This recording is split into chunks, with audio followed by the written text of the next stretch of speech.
Community School District public hearing on possible sale of the Madison campus. Let the records show that all board members, except for Jill Shudak, are present. I'm sorry? Jill's here? Okay, thank you. Great, okay. So the Council Bluffs Community School District is holding a public hearing on the possible sale of the Madison campus. Dr. Murillo? Thank you, Mr. LaPerla. At this time, I want to introduce Mr. Dean Wilson, who will begin the presentation of the public hearing.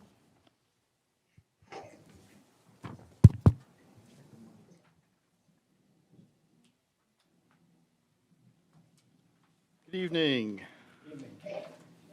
So tonight is a public hearing regarding the Madison campus, and district management will present to the board and the community information regarding keeping and selling the building for the board's consideration. The district has received an offer on the building, and the board will hold a vote on September 28th to either accept or decline the offer. Several community members have asked to speak. We got it. We're going to mute one of the board members.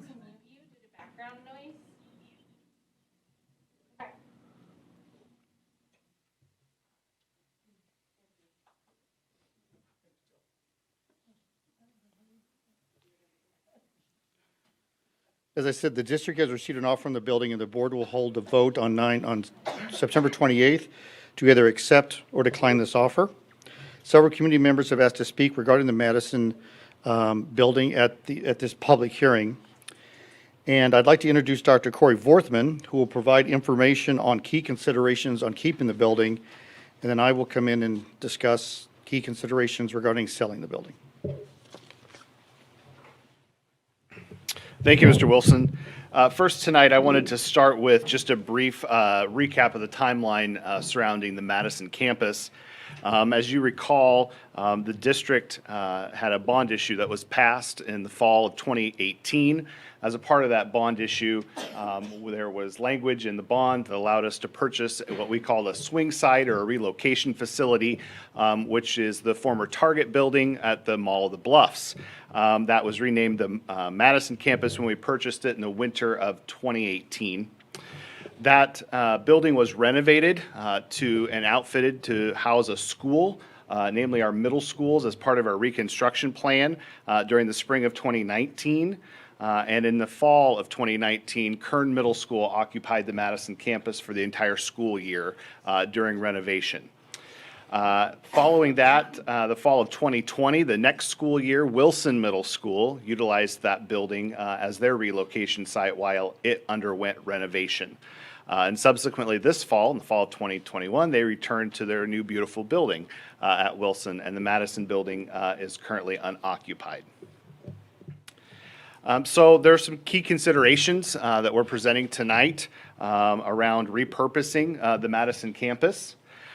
First, it is an owned property by the school district, purchased in 2018. This property and this building is currently large enough to house an entire school population, the only building that we have in our school district to do so should it be needed as an alternate location. The classroom configuration of that building, as it is currently set up, is not conducive as it is to an office space, as it's in individual classrooms down 3 long corridor hallways. Renovation costs for repurposing could be expensive, given that many walls would need to come down. There would need to be additional renovation on the inside. The district would also incur ongoing maintenance and utility costs for the building, which is approximately 90,000 square feet of space. There are multiple options that have been suggested for a repurposing of the building. Some of those include the relocation of Canesville Alternative Learning Center, which is currently in the former Washington Elementary building, using the space as a relocation for the Educational Service Center, the building that you're in here that is leased, professional development and meeting space that would accommodate social distancing as well as groups of 50 or more. District Operations Center that would repurpose our current warehouse and facilities buildings. Another key consideration is that the property is currently not centrally located in the district. It's on the southeast corner of our campus. So very roughly, the architects have taken some of those considerations into effect and kind of tried to loosely fit some of those accommodations into that 90,000 square feet. So what you can see here is a possible repurposing that would include relocating the Educational Service Center, which you see in the pink area, to about 1/3 of the building. The center blue space would be used for meeting space for the district. And then you can see the little over 1/3 of the building could be used to house Canesville Alternative Learning Center. So Mr. Wilson will provide some key considerations around selling the Madison campus.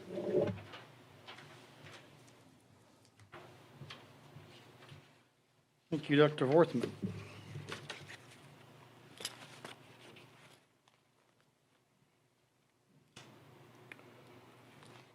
I'm going to entangle myself. Okay. The bond that we sold, the bonds that we sold were general obligation bonds, and they come under the purview of the IRS. And the IRS basically tells us how we can use the proceeds if we do sell the building. And we have one of two things that we can do, or a combination of both. The first one is that we could use the sales proceeds for other district facility needs. We couldn't use it to pay salaries. We can't use it for instructional supplies. It would have to be for a facilities purpose, because that's what the general obligation bonds were sold for. Or we could pay off the bonds early.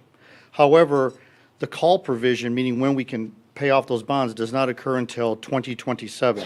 So essentially what would happen is that the sales proceeds would sit in escrow, would earn some interest, and then in 2027 we could pay down a portion of the bonds.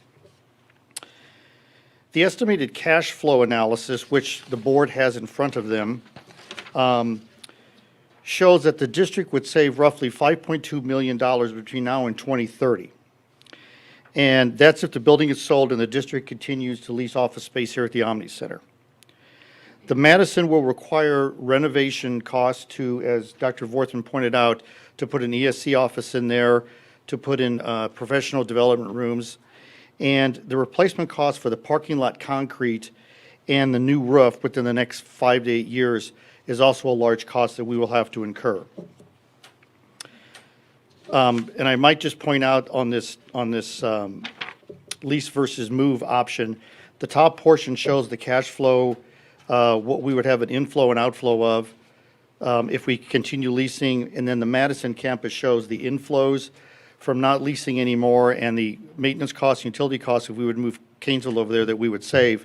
But then there's outflows, primarily which the large parts are the renovation costs that we would incur.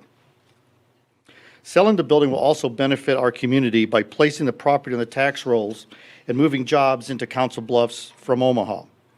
The proposed new owner wants to expand the business, and it's our understanding that there could be additional jobs that would be created in that facility. Also, another key consideration, there's no other buildings to use in the event that one of our school buildings has a fire or is hit by a tornado, or we would have a problem with it. So that is a consideration that the board would have to look at. And the current Canesville building, which is across the street, the old Washington Elementary building, needs upgrades and repairs, or we possibly need to move the students from that facility to another facility. And moving Madison would eliminate that option. This is a layout of the, from an aerial view of the Target building, and everything inside the yellow is our property line. Also, you may be able to see, and I'll point this out, here. We also have a portion of the private road that comes into there. So any road costs that would have to be addressed, and snow removal and whatever, that would be on the district, because that is a private road, as I said.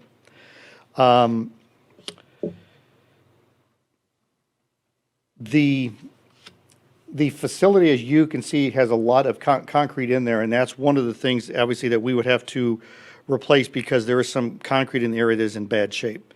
So I leave you with the information here regarding the cost versus the Omni Center, and I'd also like to introduce Jason James, who had asked to speak tonight. Is Jason here? You want to come on up? Okay, and these two gentlemen represent the district with the potential buyer of the property. Oh, and John Jurkovich as well, I apologize. Hello, good evening. My name is John Jurkovich. I own Heartland Properties with Jason James and have a little bit of a history with the school. I represented the school district way back when you leased this space here in the Omni Center. Then also I was asked to look into a interim space when you did your remodel in Kern and Woodrow Wilson. So I was instrumental in picking the Target building. Excuse me, I touched the key here. Don't push the red button. Yeah. But one thing,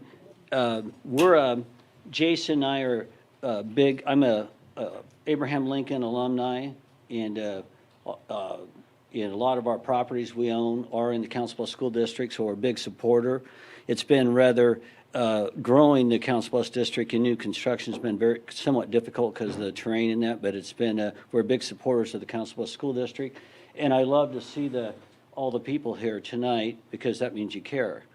And that's what I like about public hearings and in that. So I really think that when I look at that building out there, it's a tough decision. I mean, I think Vicki and the school board has made some very difficult decisions and good decisions in behalf of the Council Bluffs School District. And decisions are tough. You know, sometimes they're difficult to make. And I want to commend the board for making those decisions because I think they were viable, good decisions.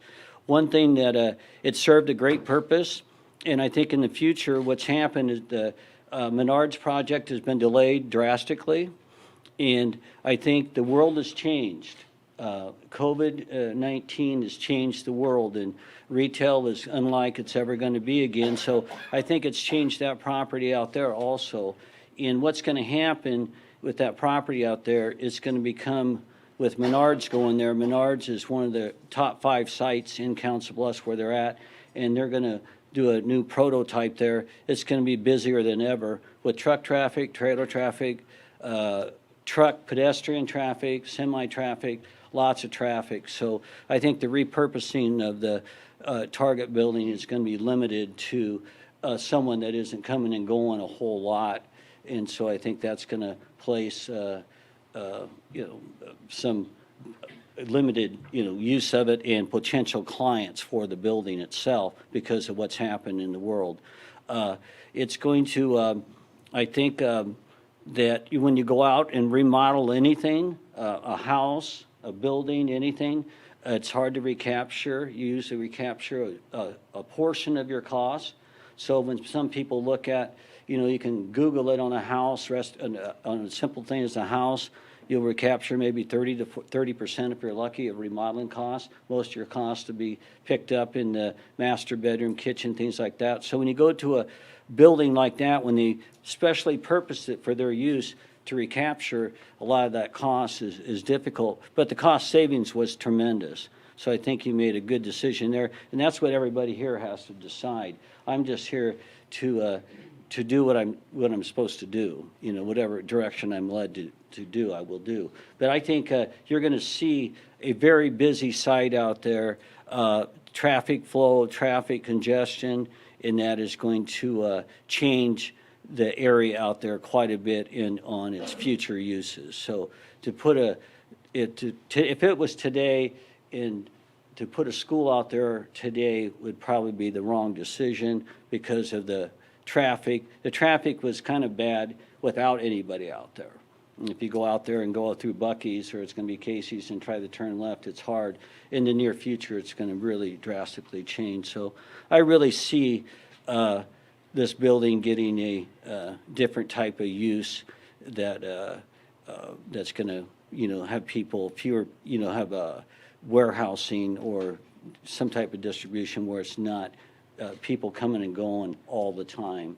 But that's for you guys and the public to decide, and I'm here just to tell it like it is. And Jason is working with a proposed buyer, and I'll let Jason James speak on that, but I think that really you have a good piece of real estate, but then with the way the world's changed, the use of it's going to be repurposed.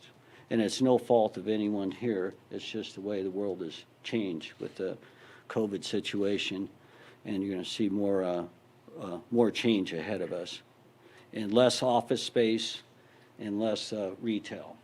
So if there's any questions, I'm happy to answer them, and I appreciate any comments or, and I thank everybody for coming. It's good to see that everybody cares.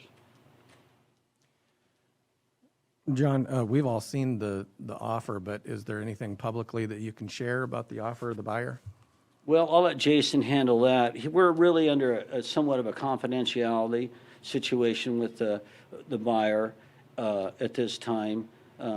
He's, and I'll let Jason explain that, but it's someone that would be a great benefit to our community, as Dean said, add jobs and put the building on the tax rolls. And nothing against the school, not paying taxes and that, but this is a move that would put the building on the property tax rolls and that, and hopefully the school could repurpose that money to its best use, whatever you guys end up deciding to do. So I'll let Jason speak. Yeah. Thanks, John. Again, my name's Jason James. I'm partners with John, and I did bring the buyer, or potential buyer, I guess I would say, for the property, and a few things I could share about them. They're based out of Omaha. They've been in business since 1979, and they employ over 500 people. Their products are sold in, I believe, all 48 of the contiguous states here, and they have distributors throughout different parts of the U.S. Their jobs, they would anticipate starting out with about 60 jobs there, hopefully expanding into about 100. Those jobs are fairly decent paying jobs. They range between 60 and 100,000, with the exception of a few upper management jobs that would oversee that would be in excess of 100. But I would say probably an average wage around 70, 75,000. They're a well-respected company in Omaha, and I've shown them a lot of space over there, and they just have not been able to find what they were looking for over there, and I convinced them to at least try looking over here, and they did, and this is a building they said they'd consider, and they know that it has to have approval from the school board, and a public hearing had to take place, and I guess we're just kind of going through the process to see if that's something you guys want to consider, and like I say, they know that going into it, so we're not really moving forward anymore until we find out how this comes out. So any other questions I'd try to answer if you have them. Any other questions for Jason or John or Dean or Corey or Dr. Murillo? Okay, thanks for your time. Thank you very much. Thank you.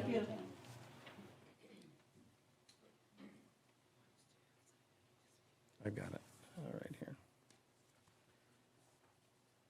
So at this time, we do have more opportunity for public participation. It's the board policy to allow 3 minutes for members of the public to address the board, and additional 2 minutes for members of the public who have given advance notice. It's also the policy of the board to limit public participation to 30 minutes based on those time limit designations for each individual. And if that total public participation time would exceed 30 minutes, we'd be required to divide that time equally among all of those who wish to speak. And just as a point of clarification, this public participation section is just designated to the public hearing on the sale of the Madison campus. After this, we will go into a regular board meeting. There will be an additional public participation portion of that meeting, because I know many of you are here to address the board on a different topic tonight. So are there, just by a show of hands, any additional members of the public who wish to address the board on the public hearing regarding the sale of the Madison campus tonight? Show of hands. Okay, come on up to the podium and just please state your name and your address, please.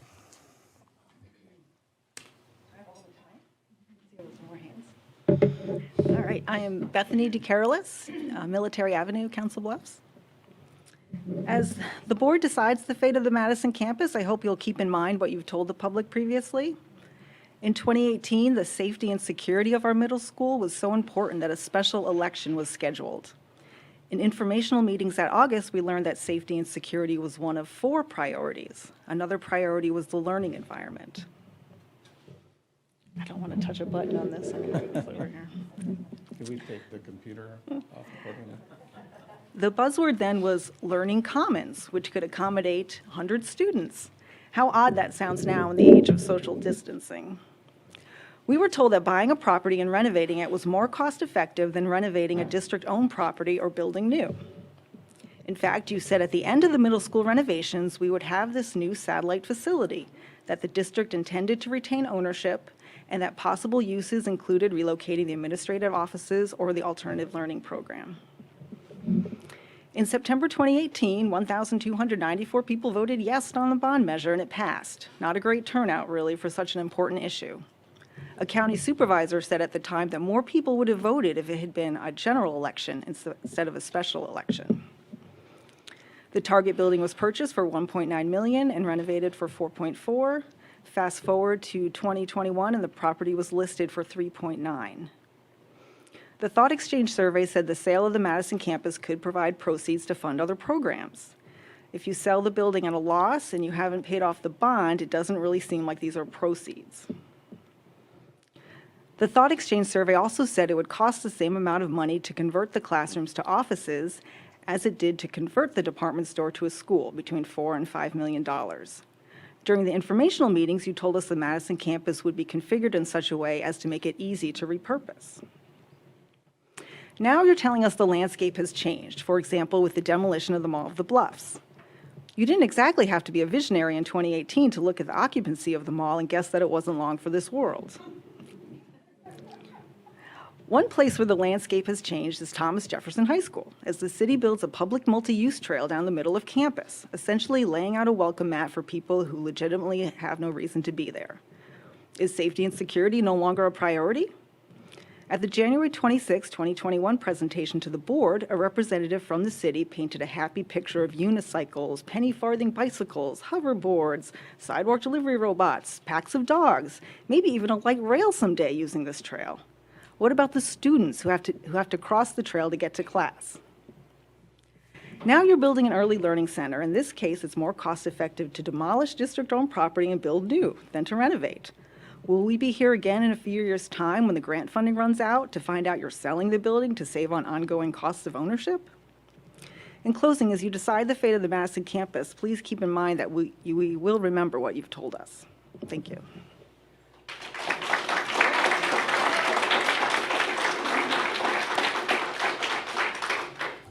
Are there any other members of the public who wish to address the board on this topic?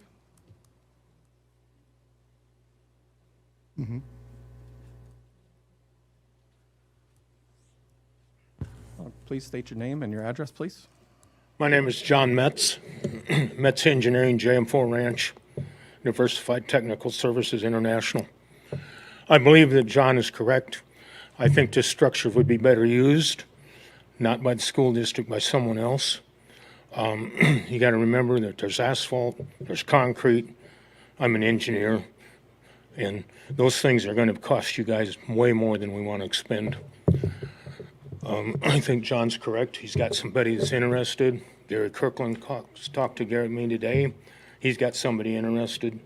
So there are people that could get that viable. I think we get our money back and take that money and pay down our debts and cut the taxes a little bit. That's my advice to you. By the way, I served on the advisory council back in the day when we had what do we call it? Well, we was teaching trade school or welding and stuff. I served 23 years on that committee. Excuse me. And I hope someday we'll get back like we were before. it fell apart. I still teach, I still am advisory council on Metro. To give you an idea of what's going on, Metro has how many students in the welding program today? You guys will fall off your chair. 500 students, and every one of them's got a job. And, yeah, so my only closing statement to the board is you need to run this school like a business and not a handout. Thank you.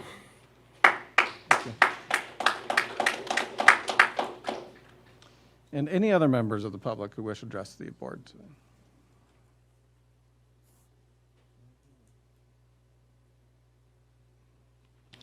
Jack Hill, I live at 128 Palmer Avenue. I'm not a public speaker, so I'm going to give it my best shot here.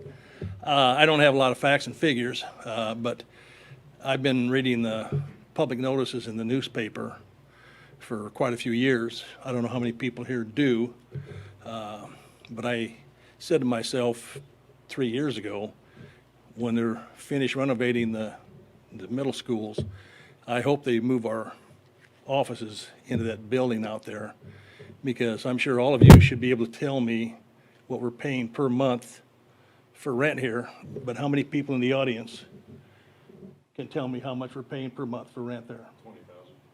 20,000. It's over 20,000, yes. It was 20 for a while, but it's up over $20,000 now, so. That's what I wanted to get out mainly. I want the public to know that. And another thing, with all due respect to John and Jason, I'm sure there's a commission there. And it appeared to me that they were talking for the school board side of it. And, I mean, why wouldn't they be if they got a commission coming with the sale of it? So, like I said, with all due respect, but, you know, we got to figure that kind of stuff too. Who's backing who and for what reason? So, but the price we're paying here for rent, you know, I heard the figure of, 9 years, I guess, because somebody mentioned 2030, 2027, 2030. Well, we can say 9 years, but you take that 20,000 plus a month for 9 or 10 years, you could do a lot. We own that building out there. The taxpayers own the building, not the school board. The taxpayers own that building out there. So if we could put people in, put the offices in out there and save that 20,000 plus a month, you could lay a lot of pavement and stuff, you know. And another thing, I haven't taken a big look back here, to be honest with you. I was going to look out the door. But as far as renovating the building out there, I think there's a lot of cubicles back here. You know, so that could be done out there too.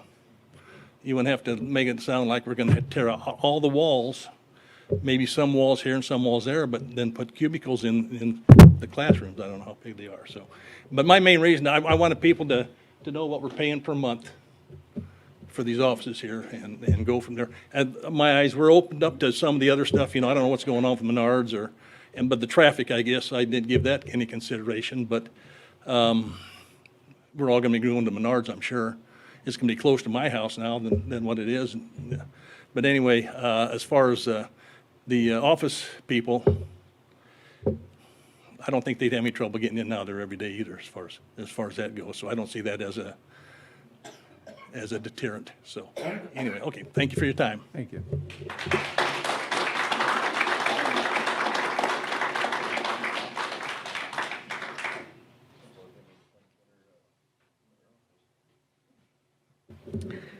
My name's Heidi Petro. I live at 910 Fifth Avenue, Council Bluffs, Iowa. I did not intend on speaking about the Madison. I had put down my name to speak on something else, and if this cuts into my time, then so be it. I am a graduate of Thomas Jefferson ALC.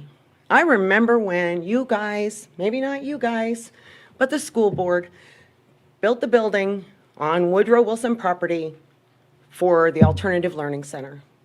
I was the first non-pregnant, non-mother female to graduate from the Alternative Learning Center.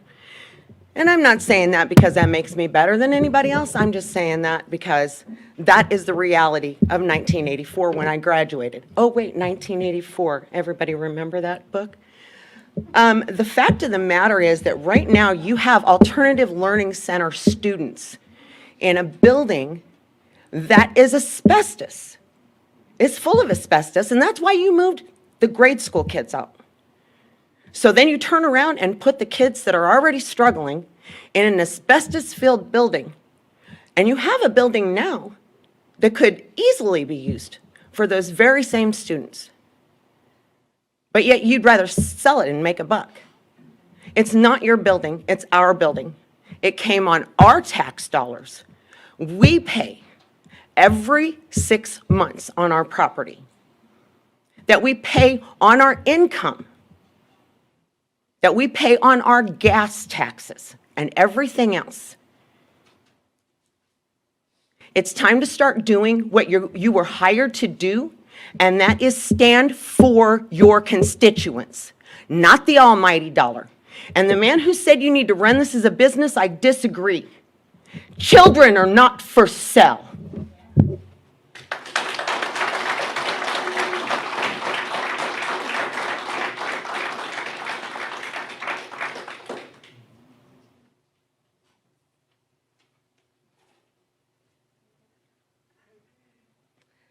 Sorry guys, I've never done this before, so I'm a little nervous.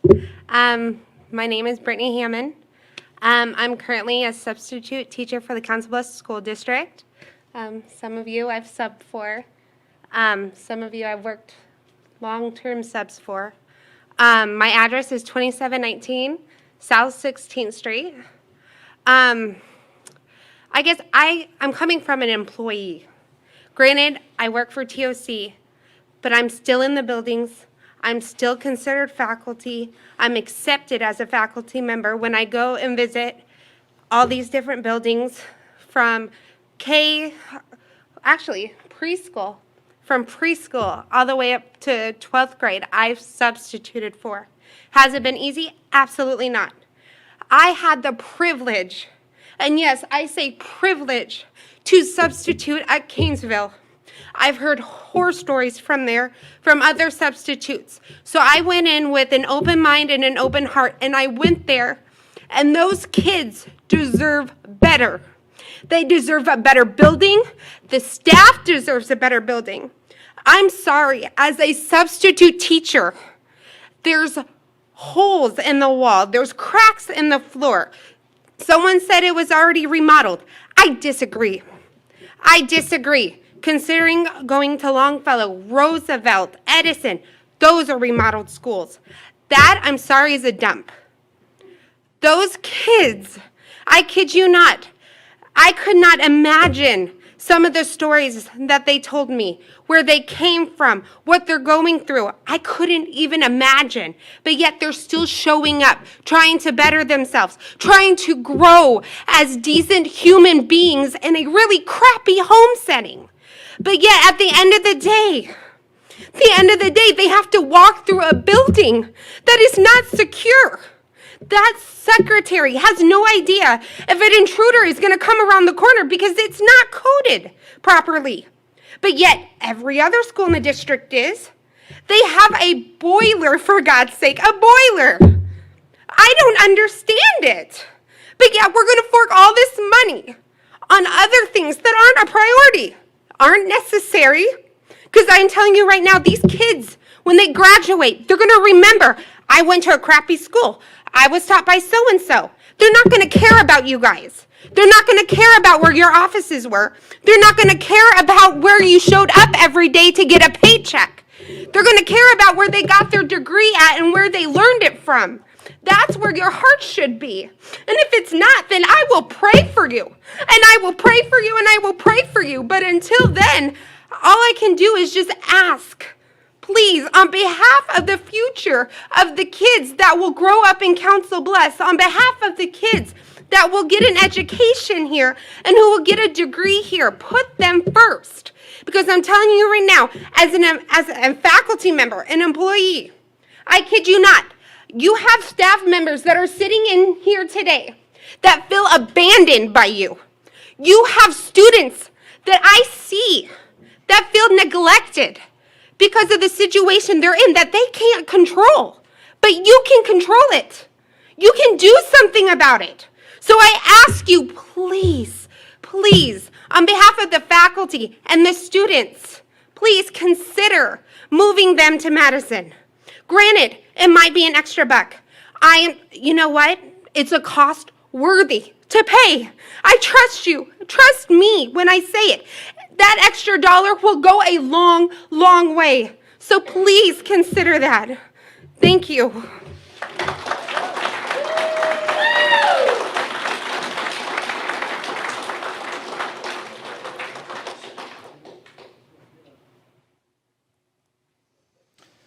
Okay, any other members of the public that wish to address? Okay, come on forward.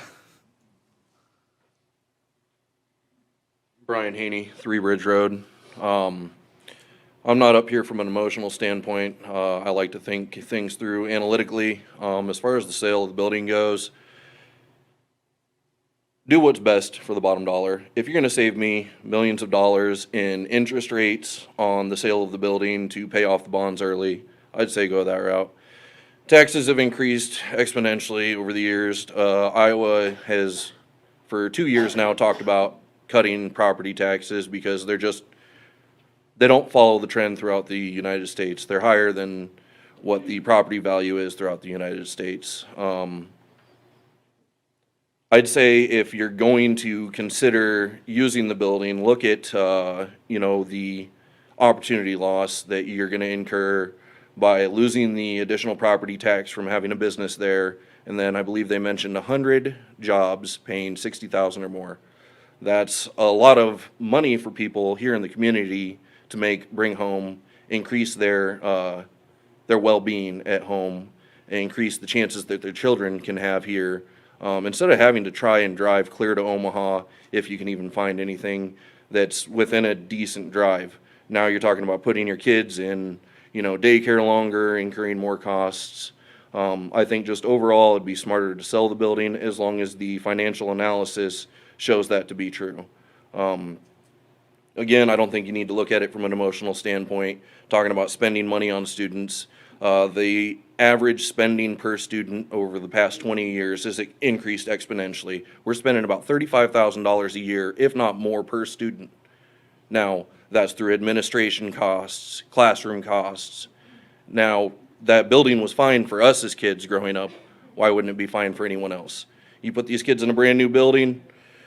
I was a kid once. We're going to destroy it. They don't care what building they're in. They care about the level of education that they're getting. They care that the teachers are giving them. If we're going to take that from an emotional standpoint, you're not giving these children the best opportunity. And that's all I really have to say about that. Thank you. If there's anyone else who wishes to address the board on this topic, please approach the podium now.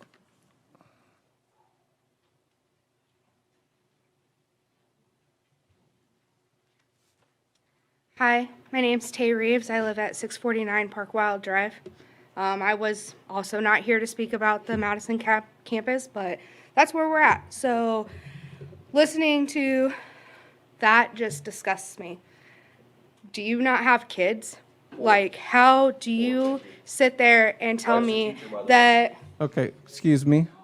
The board does have policies on public comment, and I'd like to make sure that we follow the policies, keep everything respectful. She has her opportunity to speak. You had yours. Money is not everything. Can't take it with you when you go. You should be spending it on your children to make them have a better life. And if the substitute teacher is correct, and that building is as disgusting as she is saying it is, that doesn't surprise me any. I used to work for Children's Square when they were down in the basement. That place was flooded all the time. There was mold. The walls were leaking. It was disgusting when I worked there. I can't imagine if you guys have not put any money into actually renovating it, and it doesn't look like you have, how bad it is now. Madison campus is already set up for schools. We are looking at it from the perspective of using it for Canesville. That's great. I went to Canesville. I graduated from Canesville. And the building that we were in before it got tore down was just as disgusting as the Washington building. And you guys tore that down. Why are we saving this other building and keeping our kids in there? Madison campus can also provide, that gentleman just said that it's like $20,000 here to lease this building a month. Why are we not using that to fund programs? My daughter couldn't play sports last year or be in any clubs because there was none available, because there was no funding, because our grants are gone. Why are we not using the money wisely and putting it towards that? My daughter has like 3 clubs she can choose from this year. It's disgusting. And money is not everything. You cannot take it with you. It should be going towards these kids. They are our future. Do you want our future to be uneducated, not have the best technology? Our meals, your guys' meals that you provide these kids are usually the only meals they get for some of them, especially if they're going to Canesville, because we all know that's the problem school. You guys really need to think about whether money is almighty and, everything, or is our kids our future? Like, you need to be putting the money in towards them. And you guys preach that all the time. Our kids are our future.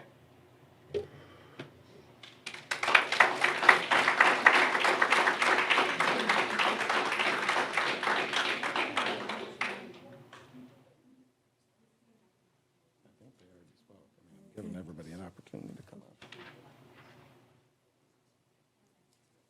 Before we move on, just a reminder, the board policy.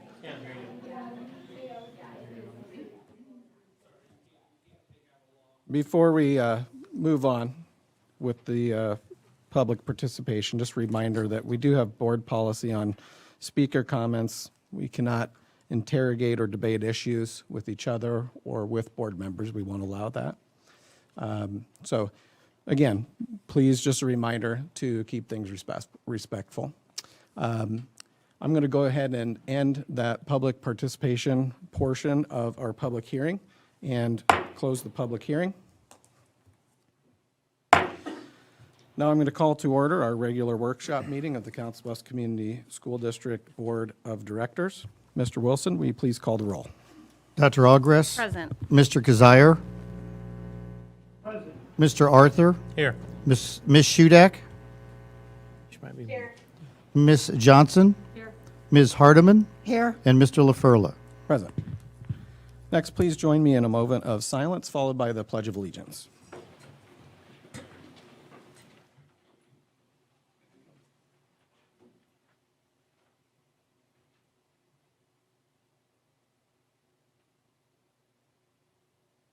Please join me in the pledge.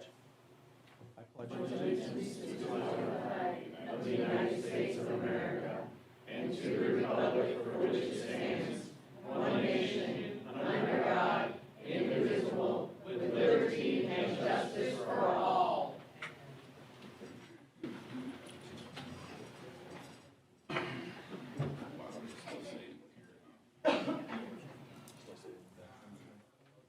Next, we have approval of the agenda. Is there a motion? Yeah, I'll move approval of the agenda. Second. We have a motion and a second. Any discussion? All those in favor signify by saying aye. Aye. Opposed, same sign. Aye. Motion carries. Now we have approval of the minutes of our work session and workshop business meetings of August 24th. Is there a motion? Move to approve the minutes from the work session and workshop business meetings of August 24th, 2021 as presented. Second. We have a motion and a second. Any discussion? All those in favor signify by saying aye. Aye. Opposed, same sign. And the motion to approve our minutes from the work session and workshop business meeting of August 24th, 2021 has carried. Next, we have public participation. This is an opportunity for members of the public to address the board regarding agenda items or other matters of concern. I know that there are quite a few people here tonight to discuss the mask expectations for our school district, which go into effect tomorrow. So before we begin, I wanted to take a few minutes just to make some comments on the mask expectations, as well as the background for delivering those. We're going to turn up the mics here in a second. We'll get the mics turned up here in just a second. So mask expectations, which go into effect tomorrow, generally speaking, require that students and staff are expected to wear masks when physical distancing is not possible. We will be working to make sure that we can allow mask breaks when possible, also allowing for medical and religious exemptions. Students will not be expected to wear masks during extracurricular activities that take place outside of the normal school day. I encourage anybody who has questions about the mask expectations or exemptions to please contact the district. I also wanted to give some background on how these mask expectations came to be. The school district was named as a defendant in a federal court case, along with several other school districts and the governor of Iowa, as well as the Department of Education. The plaintiffs were the ACLU of Iowa and several parents of students with disabilities and medical conditions from across the state. Monday, the judge granted a temporary restraining order effectively allowing school districts to require face masks at their discretion and temporarily blocking Iowa Code Section 280.31. More importantly, the ruling by the judge made several arguments that have not been widely covered, and I wanted to make sure that I discussed those and made those clear tonight. First, the judge's ruling agreed that by not requiring masks, school districts increase the risk of severe illness or death. How many have died 0 to 18? I'm going to ask everybody, please let me read this statement. You'll all have your opportunity to talk during the public participation. This is not my statement. This is the judge's ruling. Second, the judge agreed that depriving children from in-person learning by not requiring masks constitutes irreparable harm. Third, the judge agreed that by enforcing the ban, the defendants appear to be violating the Americans with Disabilities Act requirement that schools provide students with disabilities equal access to programs and services. And fourth, the judge agreed that defendants are duty-bound not to enforce a statutory provision if doing so would either cause or perpetuate unlawful discrimination. This ruling gives school district this choice and this choice only: either require masks or be in violation of the civil rights of students with disabilities, and all students, in fact, and to face lawsuits from parents, which, according to our legal counsel, we are likely to lose. This is not a debate about the efficacy of masks or the freedom of people to choose not to wear a mask. It's not a choice about what to do if our positivity rate is low or high, or how to respond to that. Whether or not I agree with any or disagree with masks or face masks really is irrelevant in all of this, because after this ruling, we are now faced with a very real legal liability if we do not enforce a mask requirement in our schools. School districts are essentially stuck in the middle of Iowa law and civil rights violations that this ruling puts into play. All of that aside, every single one of us on this board, our superintendent, administrators, principals, teachers, and staff, care about protecting our children. We believe that given the current conditions, our mask expectations protect our children, protect the district, and provide reasonable accommodations for students with medical conditions, as well as the general student population, who will occasionally need a break from wearing masks. And just as a reminder, as these things continue to play out in court, this may change. So as we begin the public portion of the participation of this meeting, I just want to remind everybody that we allow 3 minutes for members of the public to address the board, and an additional 2 minutes to anyone who provided advance notice. We also limit public participation to 30 minutes. Based on the time limits designated for each individual, if the total time needed for public participation would exceed 30 minutes, we are required to divide the time equally among all of those present. So I'm going to ask for a show of hands. Those of you that would like to address the board, I will count those and then divide up the time equally among all of you.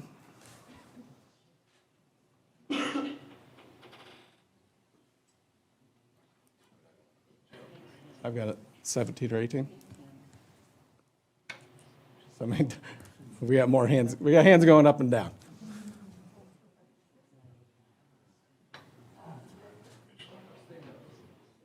I'm going to go with 18.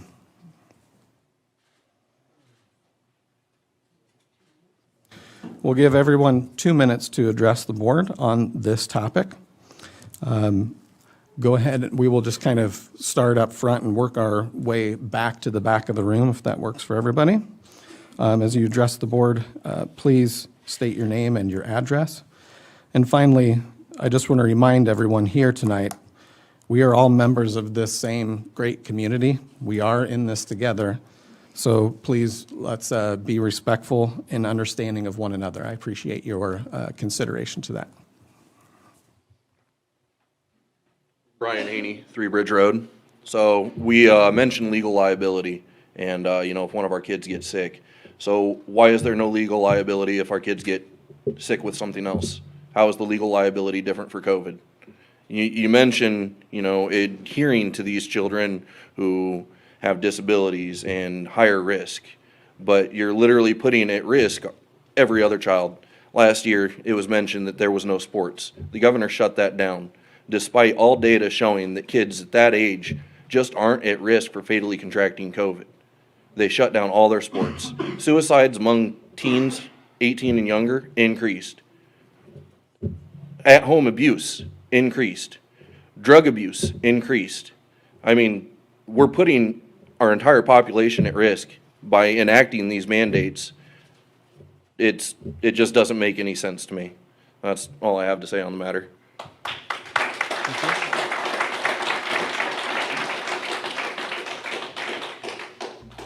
Hang on one second. I gotta set this, okay? Yep, good. Go ahead. My name is Adam Neville, 1018 Military Avenue, Council Bluffs, Iowa. I just have a few questions. I know you guys can't respond, but I know you kind of went over this a little bit. What legal advice did you receive and who did you receive it from? That'd be nice to let the public know. Why wouldn't you wait to see what the outcome of this federal injunction is? It's still a law. Just because the judge says so doesn't make it. A judge doesn't overwrite law. Right.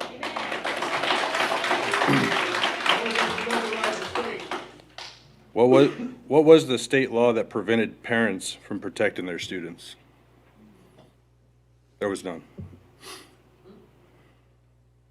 Are you prepared for lawsuits coming your way from the public, from the other direction?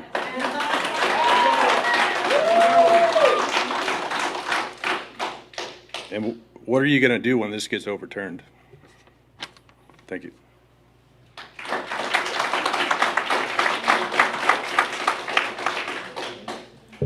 Devin Sanders, 19 Arnold, here in Council Bluffs.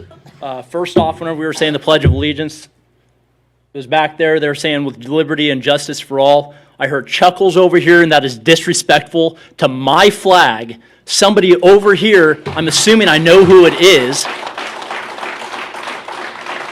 I heard chuckles. I didn't hear just some mystery chuckle whenever people are yelling back here, all right? Secondly, with all the masks, where does the line stop? You got people wearing cloth masks that don't do anything, but you have people on the board, I mean, it's nothing against you guys, but you got 4 people here wearing cloth masks. That's doing nothing with the virus, right? Studies have been shown, right? Yes? Okay. Then secondly, what am I supposed to do whenever my children ask, why do we have to wear masks? And if I say, if it's something that you're concerned about, you ask your teachers. And they said that they already brought it up today in class whenever it was brought up to them. And the teacher said that they'll be sent to the office and their parents will be called. I will be pulling up to the office and taking my child out for ice cream because they know that this is wrong and you should know it.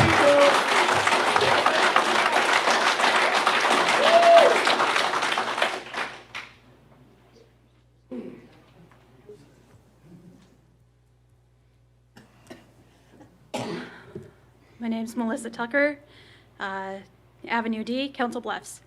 My tear ducts are connected to my strong emotions, so pardon any tears. I hear that you guys feel legally bound, that you have to choose to mask our children because of disabilities and risk. Young boys I learned this in a conference a while ago. Young boys hear at a different decibel, so they typically do not hear women's voice. Now we're masking them. We're covering that up, and you're asking my kindergarten, he's not a kindergartner, but you're asking my first grader and the kindergartners and the preschool young boys to hear a muffled voice. How are they supposed to learn through this? They're not going to. That's going to hinder their education. I'm concerned about that. I want the children who don't have masks or have illnesses to be able to attend. I do. I don't want to segregate anybody. I want this for everybody, but I also don't want the education of anybody hindered by a piece of cloth that if you read on those packages, they say they're not going to help prevent. If you read on the packages of the paper mask, it says it doesn't help prevent. Those masks are intended to prevent droplets between the patient getting the doctor giving surgery, and so there's not spittle on them or getting it into their mouth and nose. That's the intent of those. And so I'm asking you to please consider this. Is there another way? Is there another way that we can help everybody achieve their ultimate education? I do feel that these masks, my 7-year-old came home last year several times on sad and saying he can't do this because of the masks. This year school year has been different for him. This was beyond the hybrid. And I just ask you to please consider this and how we can work around this. Is there another way? Thank you.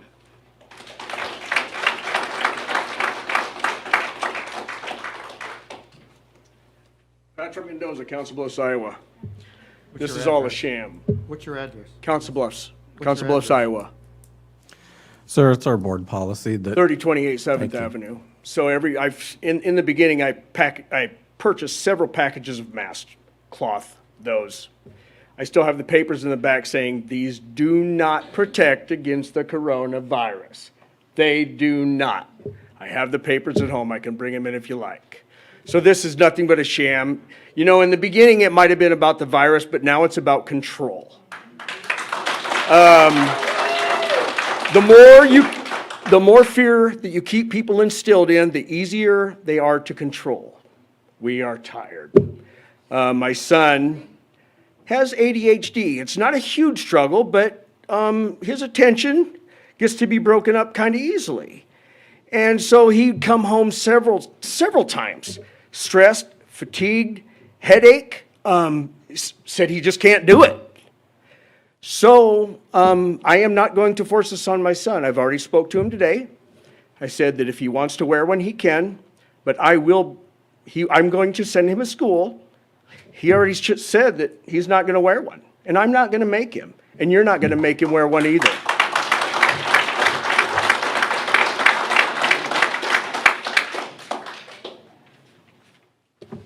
Hi.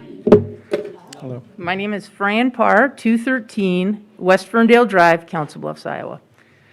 I'm not going to debate any of this about masks, just like you requested. I think you're right on the money there. I do have some information for some of the other folks here that may be of interest to them, honestly, if they want to take action in a meaningful way. What I want to share with you, though, is I think you are doing a really good job. I know it's a difficult position of following the law. You're following. It has not, I have not always agreed with the law, but I have very much appreciated. Excuse me, Fran. Sure. I'm not going to allow this to turn into a debate session. If needed, I will take a recess and we will come back. In your insurance coverage, that you would be at another liability. So I do appreciate where you're at. I think you're in an impossible position. For the folks here, if you want to take some action on this, the folks that are defending this on behalf of the Council Bluffs School Board, the state AG's office, is an individual by the name of Sam Longholtz, Sam Longholtz. His phone number is 515. Honestly, give him a call. Get your grievances aired with him.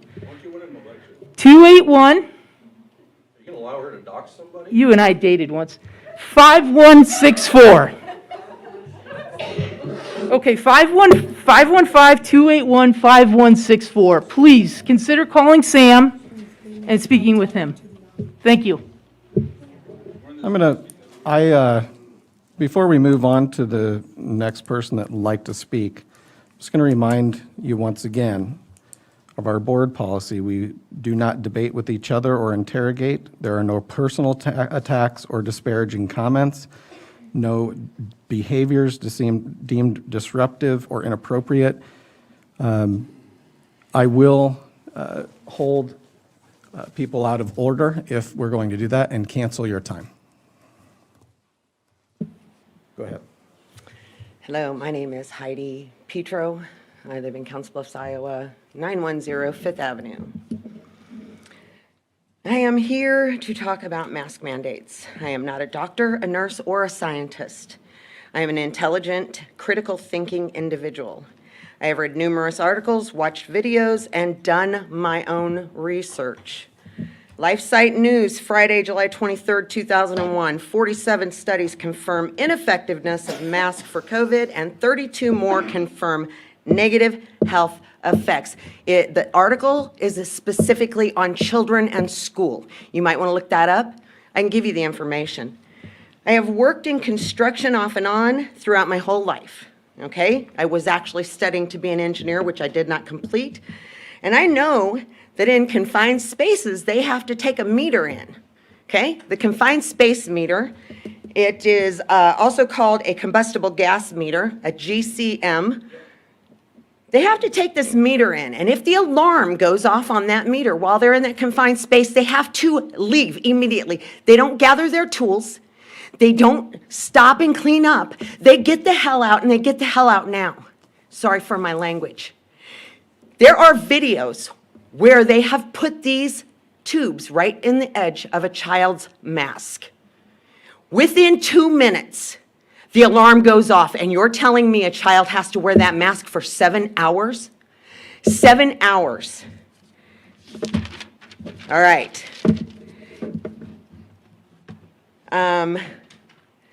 So we are wanting to have children wear these masks. Children's brains are still developing, okay? You know that if an infant is born and they have had problems getting enough oxygen during the delivery, there's oftentimes brain development and neurological development, and that's just in birthing. What do you think is happening to those children that are sitting in that classroom for 4, 5, 6, 7 hours a day, being given 5, 10, and 20-minute mask breaks? Heidi, that's time.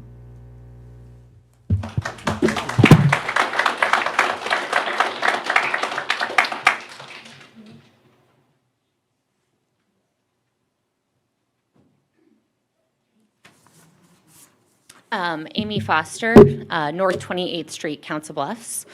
I did call in and reserve my 5 minutes, so if anybody wants to give me theirs, I would appreciate it. But anyways, so I currently have 2 students enrolled in the district, and the release today of the mandate of the mask on our children without any warning or any discussion was reckless on your part. Judge Pratt does not have the ability to make a law or reverse a law. This is a temporary restraining order. The law still stands. And that is what you should be going with. School districts across Iowa right now have the option to choose, and you choose to muzzle our children. That's your choice. Other districts are unmasking children or allowing parents to choose to mask or not mask their child. But this board in front of me chooses to muzzle our children. Do you have any documentation for us with medical facts about the positives and the negative risks to our children for being masked 7 to 8 hours a day? Because you need to provide that before you mask our children. You didn't provide any alternative options. You're not giving parents the right to choose. And you are forcing children to be responsible for other children's health and safety. I'm going to ask you right now, and I want you all to look me in the eyes. Forcing a child to wear a mask to attend a free public school is a form of coercion. You're worried about your lawsuit with a child that has a disability? You've got a lawsuit coming from me. I do not give you permission to force my child to wear a medical device, and I guarantee none of these other people did either. Amy, that's time. Thank you.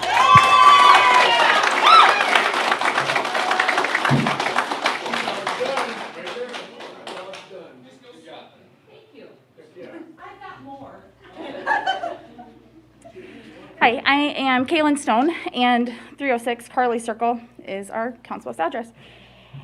I'm also a teacher in the district, but put me in front of adults and I get nervous, so bear with me. I do have a child who has a medical condition. We do a lot to keep him healthy every single day. A lot. So it's hard to hear that he doesn't have the right to be safe at school. Sorry, it's going to be emotional. If there's anything that we learned from last year, it's that kids need to be in school. As a teacher, I want them in school. I want to see them every day. But I also want that for my own child. And so as a kindergartner, yes, he does wear his mask. He will wear it. You can ask his teachers, and bless his teacher's heart, by the way, because she's very patient with me as my emails, and bless her during this COVID time. So it's hard hearing that my child shouldn't have that same right to a least restrictive environment. That's what we ask for all kids. We want them in the gen ed setting. And him wearing his mask every day as a kindergartner protects other people, unfortunately. Like, he's the one that needs protected, and I feel that it's all about empathy. I understand rights. I understand why people are upset. It's a hard balance of all of that. But as a teacher, I also know that kids are empathetic and kids want to help. And my 3rd grade class last year, they got it. Sorry. They rallied around me at the very end of the year because they knew that by wearing their mask and protecting me, I wasn't taking that home to my son with cystic fibrosis. By the way, if you want to Dr. Google it, it's scary. The life expectancy is only 42 right now. So That's time. yes, but again, think about others, I guess, is my plea.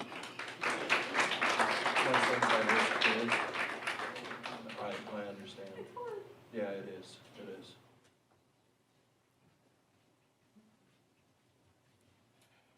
Ashley Cook, 3538 8th Avenue. Last year, my son was having like sores behind his ears, breaking out on his face, always having headaches, his glasses constantly fogging up. He would mess with his mask, chew on it. He was always getting in trouble for that. Also, there's lack of oxygen, nasty bacteria in masks. There is only a 0.55% rate at the Council Bluffs schools right now, but Lewis Central, St. Albert's, Glenwood, Iowa Western, they're not mandating masks. Also, in 2019 to 2020, the flu cases ending in death in children was 199, but the statistical modeling suggests approximately 434 deaths may have occurred. When my son was in 1st grade, him and every student in his class had the flu. 2 weeks in a row, only 6 students showed up. Nobody mandated masks. Nobody made them go home and say, there's no school, you have to learn from home. Also, the same is with RSV. There's way more kids that are hospitalized and die from RSV. We're not mandating for that. Also, I understand that other children need to wear masks for their family, for their safety, but my son shouldn't have to when he doesn't have those issues. And when he wears the mask, he has more issues. There's more, but I'll let other people speak.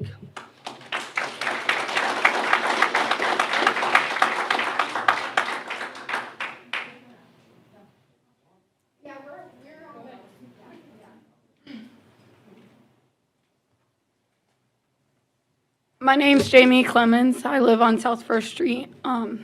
I personally tried calling the school district today and both my kids' principals to inform them that my kids will not be required to wear masks.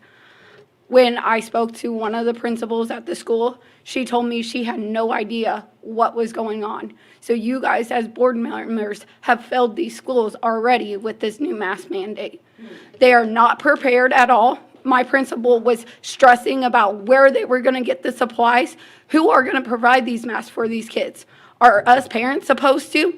No, because we didn't choose to put masks on our kids. You guys did. So you guys provide the mask. And if not, you are denying our kids of an education. You're threatening to send our kids home because they don't want to wear masks. Where's their rights?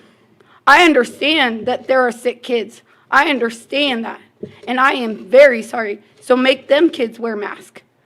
It is a parent's right to make those medical decisions, not teachers, not a judge, not anybody. It is the parents' right. And that once you guys start taking that away, you're going to find yourself more lawsuits, like the people before me said.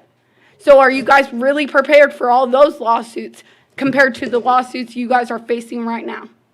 That's all I have to say.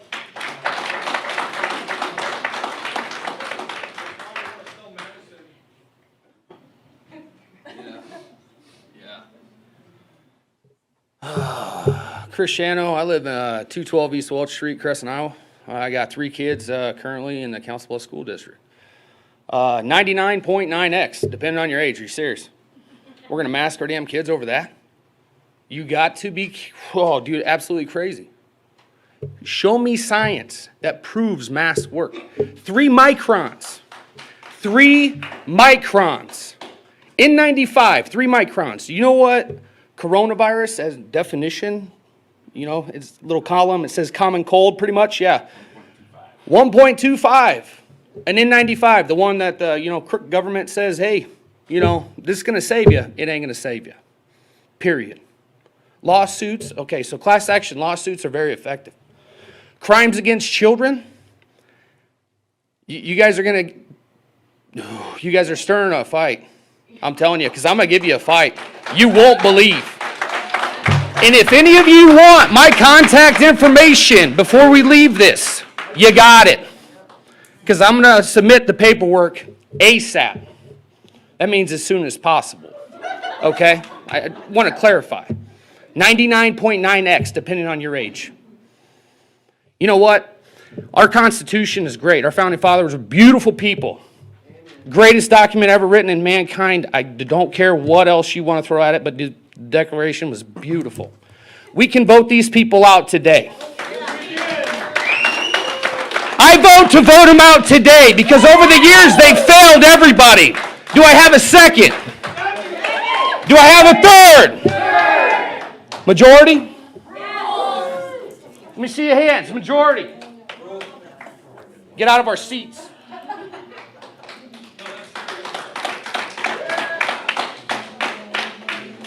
I'm sorry, I have to excuse myself because that clown right there, he smirks about everything. You right there, you clown. And I'm going to excuse myself before I I'm taking a motion to go into recess. Do I have a second? Second. This moment, I take a motion to come out of recess. Do you need a motion? Yeah, I need a motion to come out of recess. Yeah, I'll make a motion to come out of recess. Second. Thank you. All in favor signify by saying aye. Aye. Opposed, same sign. Motion to come out of recess and go back into the public participation portion of our meeting is carried. I want to apologize to all of you. Lost control of that meeting a little bit and felt like it was necessary to go into recess just so things could calm down a little bit. And I appreciate all of you and everything that you do. At this point, we will end the public participation portion of our agenda. I'm sorry? Oh. It's like, you can speak. And move on to the rest of the business of the board, starting with the student achievement report. Dr. Murillo? Thank you, Mr. LaFurla. At this time, I'd like to invite Dr. Worthman to our podium Dr. Vorthman is going to share some really good news about our advanced course enrollment. We are really excited about the work and the opportunities that our students are receiving here in Council Bluffs. So Dr. Vorthman, the floor is yours. Thank you, Dr. Murillo. At this time, it's my pleasure to provide the board with an update on our enrollment in advanced courses for the previous school year. The reason this data is so relevant and timely is, as you recall, the board recently adopted revised goals for our strategic plan through 2024. And goal 2, as you remember, is to guarantee that each of our graduates are future ready. And to attain those goals, we set some benchmark targets, of which those are making sure that at least 60% of our seniors earn a diploma and a second credential by 2022, and increasing that percentage up to 80% by 2024. And one of the major ways that students are able to do this is through the multiple pathways that we have for students. And advanced coursework plays into most of those. So I'm going to provide some information tonight about the opportunities that we have for our kids to get into advanced courses. So when we look at our advanced courses over the past 10 years, you can see that we have a pretty steady trajectory starting in 20, I'm sorry.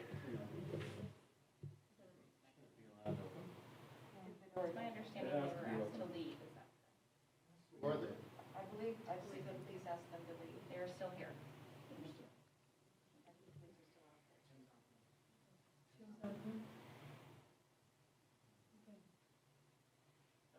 continue on? Yes, please. In open session, though, with the doors locked? I was asking earlier.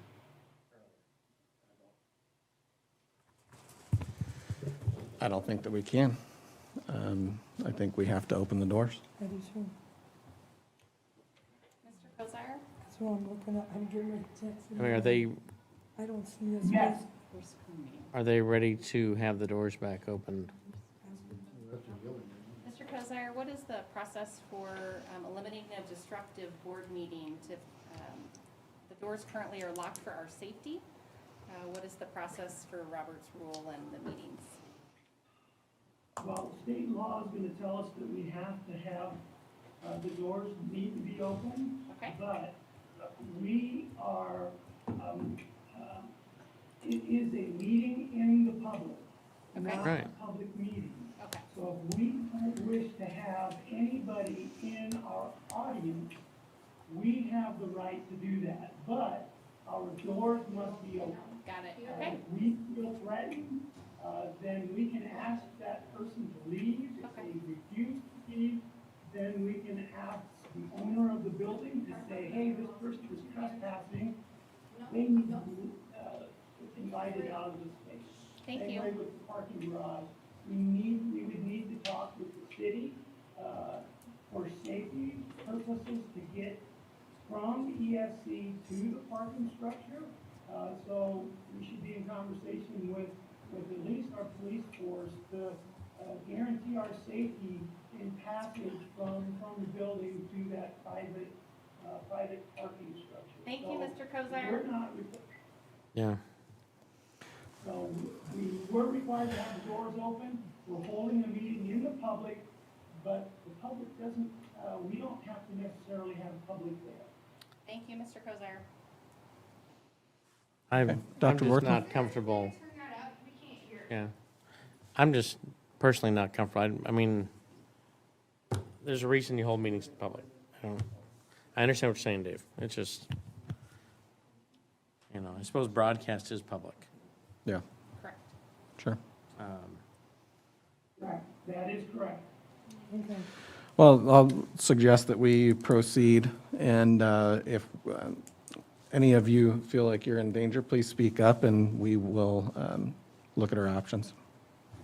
Okay, Sorry, Dr. Wilson. thank you. This chart here shows the total number of course enrollments from 2009-10 school year all the way through the 2021 school year. And you can see that the trajectory has been very constantly increasing year over year. We did have a slight decrease this year, and I'll get a little bit into that later as to where we attribute that in terms of advanced coursework. When we look at advanced courses, we're talking about all of those courses that are taken by students both in our high schools, where they are earning concurrent enrollment credit through Iowa Western Community College with our instructors, as well as those students who are taking advanced placement courses that's sponsored by the College Board and taught by our instructors in our high school, as well as those students who are attending classes on Iowa Western's campus during the school day. That could be through their online offerings, through their individual course offerings, or through our multiple pathways at Iowa Western. This chart shows the total number of advanced placement offerings that have taken place, enrollments over the past 10 years. You can see that we had a really marked increase this year in advanced placement offerings and students taking advantage of them, well over 600 this year. That was a nice healthy increase over the previous year. We did see a little decrease in the total passing rate, that went down, but that is to be somewhat expected as we dramatically increase the total number of test takers and the total number of exams taken in AP this year. When we look at our concurrent enrollment trend, you can see that that really has been an exponential growth over the past 10 years. That percentage increase is well over 300% in the past 10 years. We did see a slight decline this year in concurrent enrollment offerings among students, and much of that we attribute to COVID-19 and the uncertainty that there was when students were signing up for those courses both at Iowa Western and in their home schools.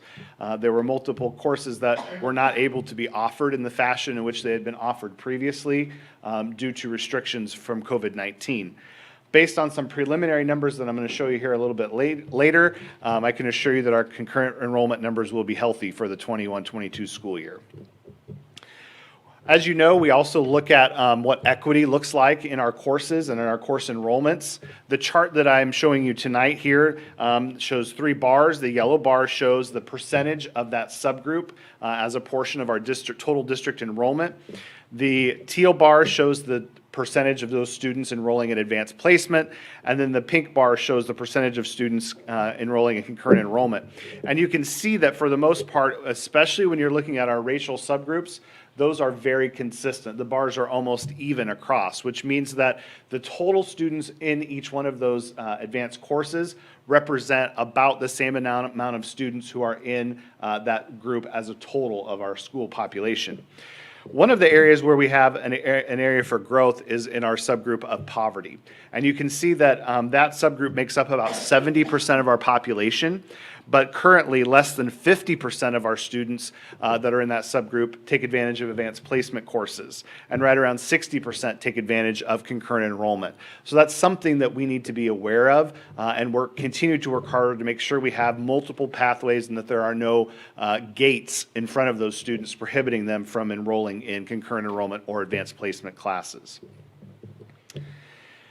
When we look last year at the total number, we finally have done all the accounting of all of our D+1 opportunities for students. Many of those are advanced placement or advanced courses.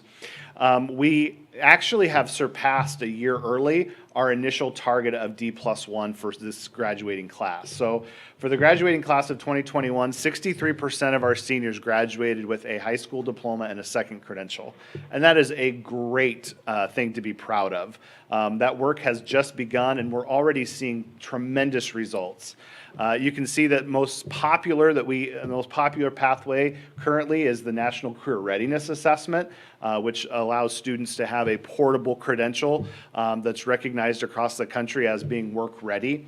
But you can also see that our other pathways, like our College Credit Acceleration Program, also very popular, which allows students to earn basically their freshman year of college while they're still in our high schools. 23 plus credit hours was also very popular last year. So I wanted to give you a little flavor of what this year is beginning to look like, and we'll provide some additional updates to the board as we go throughout the school year around progress in our +1 pathways. To no one's surprise, our TradeWorks Academy continues to grow exponentially. And we currently have over 400 students enrolled in our TradeWorks Academy in our freshman and sophomore classes. What we're most proud of is our retention rate. We are able to put 140 of those students in year 2, which means that over 50% of those kids who were in the first year came back for the second. And that's a tremendous accomplishment. It tells us that we have really some great momentum behind that work. You'll also notice that health science continues to grow. We are maxed out on our CNA enrollments for both first and second semester. Those classes are capped because of clinicals. And we're trying to figure out ways to, with our current staff, be able to add additional options for students who want to pursue those certificates in health science. Our culinary program has doubled this year when compared to last year. We have a new instructor this year. She's done a great job of recruiting, and our previous instructor helped build the program. And so we're very, very excited about where our culinary program is going, and are very close to having a full registered apprenticeship program to go along with our culinary offerings, which is a great feather in the cap for our school district. Our first year, this is our first year for the early childhood education pathway that we created at the end of last year. That program is currently capped. We had 18 seats available to us at Iowa Western. We filled all of them. And as I mentioned last spring, we launched our first computer science pathway that allows students to earn a credential right in our own high schools with our own teachers, taking all online classes through Iowa Western. It's a little bit of a novel approach, but we were excited to see that we had 26 kids with very little information glean onto that opportunity, and we're really excited about the work that they're going to do in earning those credentials. TradeWorks at Iowa Western, those are the kids who are going into year 3 and 4 and their junior, senior year half days at Iowa Western. That program has doubled. Last year we had 39, this year we have 78. And our early college academy, as you know, is at capacity. We have 50 students, 25 juniors, 25 seniors who are attending that program.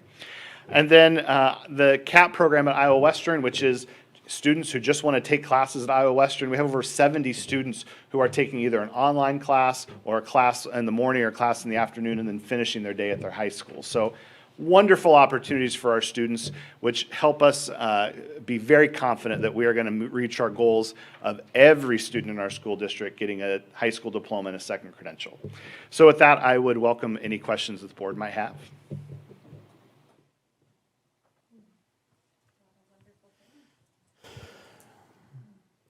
I guess the question I had is the one I asked earlier, which was, for those students who are attaining those extra college credits now, have we been able to somehow assess how many of those college credits actually count towards their degree program they're in?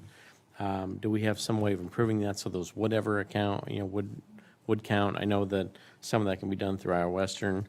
It is, I think as a parent, you see that in your life, I've heard people talk about, let me back that up. I've heard people talk about some of the Potawatomi Promise scholarships, and there was some confusion about how that was paid for and how much that covered, and parents felt a little bit misled. And I think that's the same way about this. I don't want a parent sending their child to college and thinking that those 2 years are for sure going to be covered there. I think that maybe that discussion is happening anyway at the college level. Maybe we're talking about that, but I do know there's a new program that we have to kind of map that out. Maybe you could share your thoughts on my rambling. Yeah, so a couple of observations I would make. One is college credit is college credit. No matter how you earn it, it's always on your transcript, and it's always something that nobody can ever take away from you. Each individual institution determines how they're going to award credit based on their own institution's policies. Iowa Western has articulation agreements with the 3 Regents institutions in the state of Iowa, which allows all of their credits, they all transfer. As I've said many times before, higher education is still a business. And most higher education institutions, especially classes in your major, want you to take classes from them in your major. However, what we continually hear feedback from parents and students on is those classes almost always transfer as elective credit. And any bachelor's degree, any 4-year program is going to require at least 120 college credits, and usually about half of them are outside of your major. So I think we're doing a service to our kids and to our parents by making sure that at least 60 credit hours for students, especially those in early college academy, they're not being strapped with having to pay for those college credits. No, what I'm saying is I just haven't seen that as a parent. I haven't seen that. I mean, I'm not knocking this. I think it's a great opportunity for our kids. And my own daughter, you know, the discussion was around the added rigor of the CE or AP class she's taking to prepare her for college. But, you know, what I've seen transfer over, you know, I've just seen where it seems like maybe they're going to a specialized schools or more, you know, just a different focus, but I just want to make sure we're aware of that. Like, if I know that Iowa Western are my credits and I can transfer those to an Iowa school, that parent needs to know for sure, hey, these step over here, this dramatically reduces how much you're going to pay for college. You know, and I hope we're doing that. I guess I just want to make sure that's what's happening, because I feel like I didn't even understand that myself sitting on a board. Point well taken. Corey, do we feel like we've been able to scale these opportunities to meet the need, or are we still playing catch-up? Sometimes, as you can see by the data I just showed you, sometimes demand exceeds supply. And we're working with our partners at Iowa Western to make sure that we have enough seats available. For example, Iowa Western opened another section of welding just for our students this year.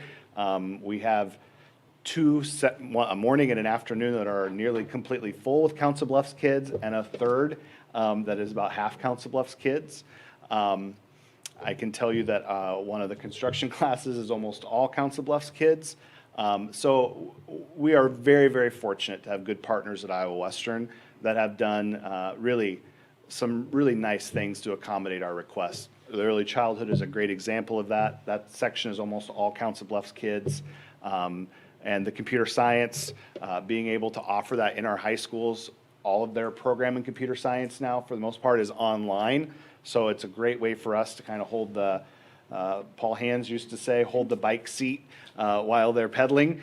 So those kids can still do those classes with our instructors, helping them along the way, but they're actually getting the college credit and earning the credentials. So as you can see, we're trying to scale as much as we can with the resources that we have.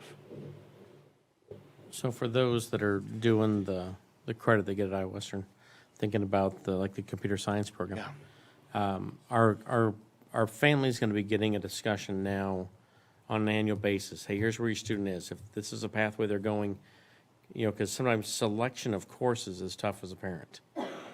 You know, like real life, a lot of these things are tough to navigate when you've got, also you have band or choir or sport, all these things. And so as I'm living in that space, you know, I think we had looked at maybe one of the computer science ones for my daughter. If she would have had to take like concurrent, you know, like 4 or 5 computer science classes at one time to make that work towards that, and it didn't make sense. But maybe early on, if I'm told about these things, you know, I would get this. So I'm assuming on an annual basis, is there a discussion that we're planning on having with all families? Yeah, actually, starting next in October, our college and career readiness night actually takes place during the day this year. All students receive all this information during advisement. We're launching Zello, which is our new career information system. I don't think it won't cure everything, but the design is to be able to provide a better two-way communication between parents, students, and their counselors.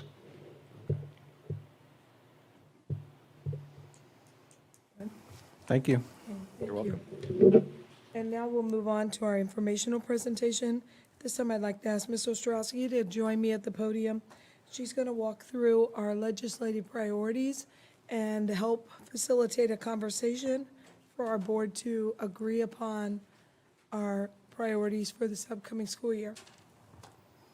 Before we do that, I just want to check in with all of you. I feel like while Dr. Borthman was giving his presentation, I was not totally there with some of it, just not quite feeling like myself. So before we move on, I guess, and I should have done this earlier, Troy, I'm sorry, but is everybody okay? Everybody feel prepared to move forward with these presentations? I'm a little shaky, but Yeah. we'll get through it. Yeah.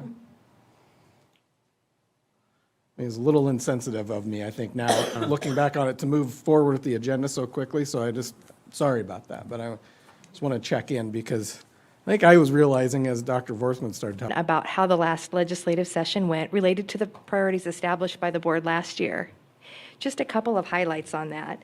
In the 2021 session, House File 813 did establish charter schools in Iowa and increase the private school tuition grants through tax credits, which was in opposition to the priority that the board had set. A couple more, while we appreciate the legislature passing a 2.4% supplemental state aid, it does not keep pace with inflation. And while no bills were discussed for a full 1.0 funding for preschool, we will likely want to continue to pursue that as an priority. Glad to share this with you. Dr. Murillo and her leadership team with the UEN, I'm trying to think of the exact name, your legislative committee, under her leadership, they discussed at length priorities for the Urban Education Network. And these were really important because these reflect the areas of greatest need for the largest Iowa school districts that make up the UEN. In the Invest in Iowa's Future, it really was about more of a 3.75% growth than, greater than, in opposition to the 2.4% that was granted this last year. They talked a lot about the resources necessary to close the achievement gap for at-risk students, including preschoolers, including those who are new English learners, including those who are in poverty. They discussed teacher, administrator, and staff shortages and flexibility in how we hire. And we've been really fortunate and I think proactive here in our community to hire and be fully staffed. But lots of school districts across the country and our state are looking for ways to be more flexible to have the staff in place to meet the needs of kids. The other two priorities that the UEN subcommittee established were mental health services and a structure for funding the supports that are necessary for that and eliminating the shortage of professionals to meet the needs of students from a therapist standpoint. And then finally, refocus the efforts at the state level to allow the flexibility of home rule. So the board could make decisions on things that were not expressly prohibited by state law.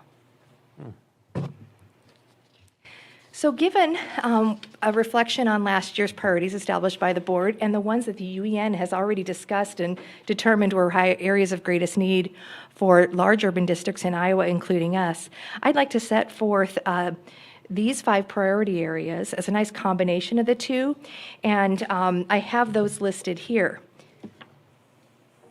A couple of thoughts, if I could, please. At the rate of 3.75, it would keep pace with increasing costs and help us remain competitive in salaries to attract and retain the best and the brightest to serve our students. To recruit mental health professionals and study best practices strategies for meeting the needs of students is the reason why number 2 is listed. On student opportunity equity, this could help level the playing field for students, again, who are English learners, those in poverty, and some minority groups. Benefits of preschool are clear. We are blending resources like never before in our community to expand opportunities for our youngest learners. Full funding would be a wise investment in their future. And finally, under district authority, flexibility in district decision-making would be beneficial for urban and rural districts alike to meet the specific needs of all of our school communities. At this time, I will send these around.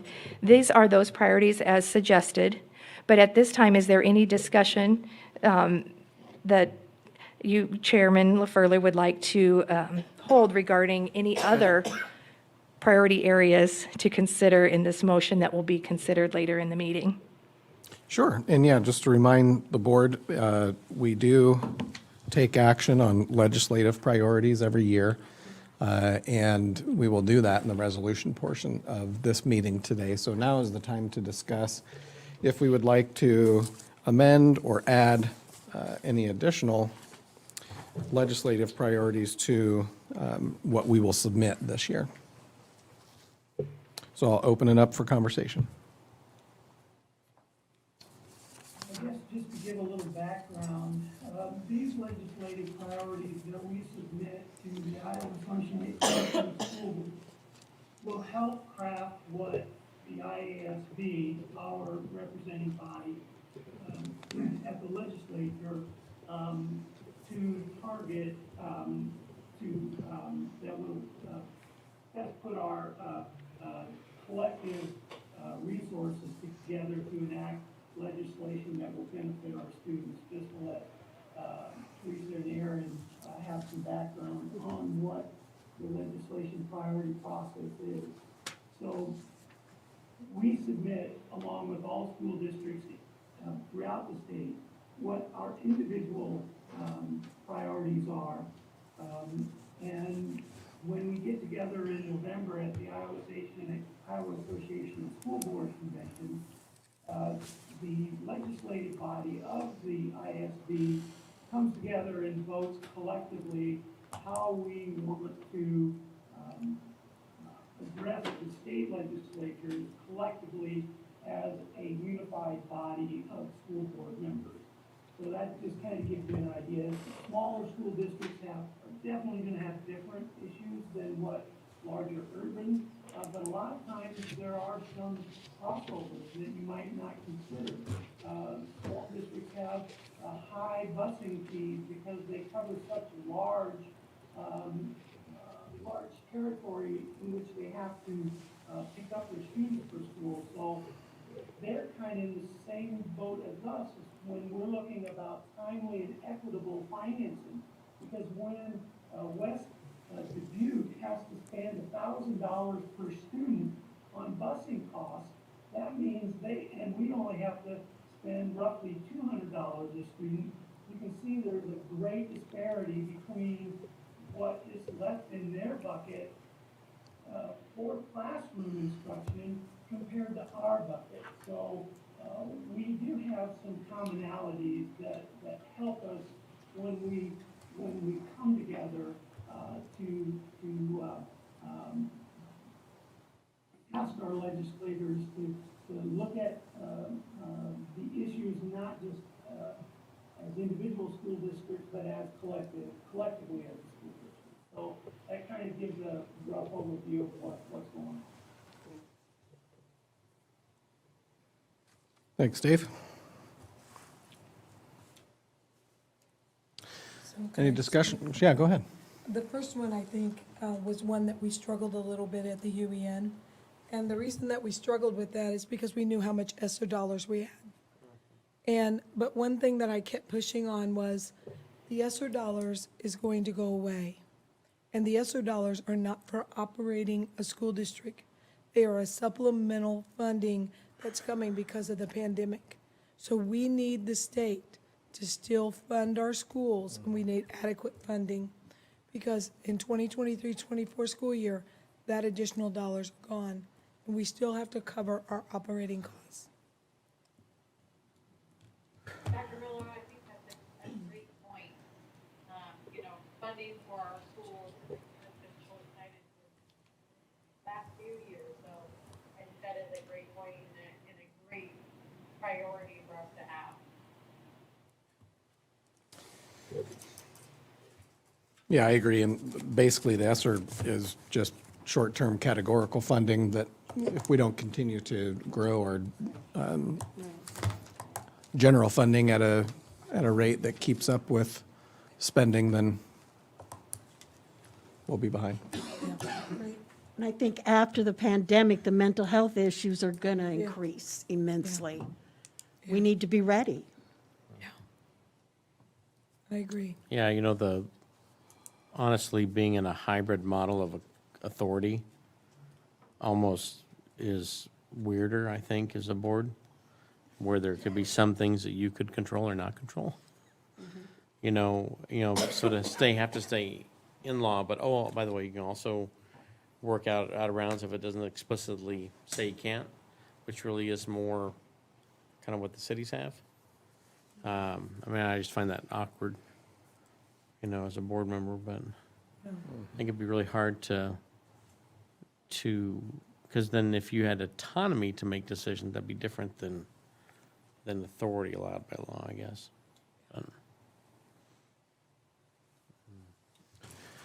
Any other discussion?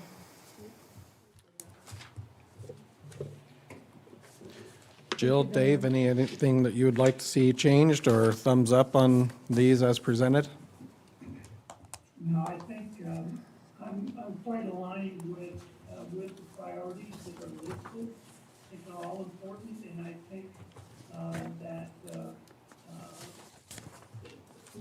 hopefully we'll be able to, have a little more influence, on our legislators next, session to, push, equity and all of that for all our students. Perfect. Thank you, Diane. I agree. I'm aligned with all those priorities, so I think they're great. Thank you. Great, thank you, Diane. At this time, I'm going to ask Mr. Wilson to come and do the last presentation we have this evening. This really, treasurer report is required that Mr. Wilson does this presentation, and he will walk you through some slides and take your questions at the end. I do appreciate Chris's asking us if we were all okay about his, he wasn't focused when Dr. Wortham was talking. I think anytime Dr. Wortham talks, most of us aren't focused, but just kidding. Corey does a great job. I wish I had his public speaking skills, so he does a great job. Ham and egg. Okay, as Dr. Murillo pointed out, the treasurer's report is required every year that we have to provide this information to the board. So I will get started here. So placed at your board tables, I put down the depository balances of all of our accounts as of 6/30. So these are not the reconciled balances. These are the balances per bank. We do this every year for the board as well. And all numbers that I'm going to present tonight are before the audit, which obviously means that they're subject to change. So for the benefit of Ms. Hardiman and Ms. Johnson, a little background here. The funds that we have in for Iowa schools are established by law for specific purposes. So we can't commingle funds together. We can't pay education costs, for instance, out of the student activity fund. Cash on hand does not mean a surplus or a deficit. It's the same thing for your personal checking account. You may have cash on hand, but your income for that year may not have any bearing about how much cash you have on hand. And of course, a surplus means revenues exceed expenditures, and a deficit is just the opposite. So let's talk about the general fund here. The revenues come from property taxes and state aid, which make up about 90% of the total revenues that come through that fund. The rest of it come from federal grants and other miscellaneous income such as rentals or whatever. The expenditures are more education-based, wages and benefits for everyone except except the nutrition workers. They're in their own fund. Professional, property, and other fees that we pay, and supplies. So the fund this year had a surplus of $4.9 million. That's a lot. And all of it was attributable to ESSER. I'm going to get into this in a minute. So the unspent authority is estimated to increase from 8.18% to 9.67%, which is a good thing. Because of ESSER, that went up. And our cash on hand at 6/30/21 is $27.1 million.